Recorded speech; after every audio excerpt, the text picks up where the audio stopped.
Today I'm going to show you how to set up this UGREEN M.2 NVMe SSD enclosure and connect it to a Mac. First, I'll open the enclosure gently. Now I'll insert the M.2 NVMe SSD. I'll line up the notch with the slot, push it in at an angle, then press it down flat.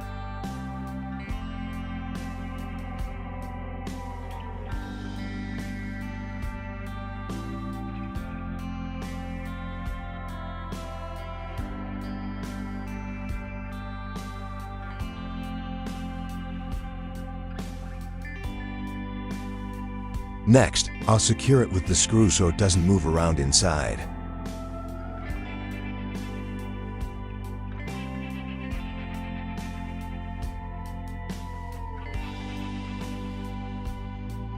Now let's close the case back up.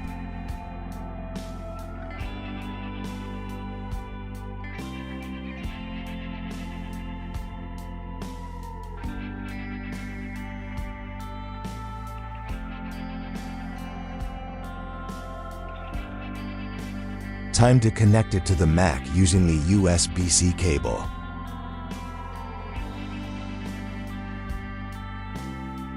One end goes into the enclosure, the other into the Mac. And there it is, the drive appears on the desktop. If this helped you, hit like, subscribe,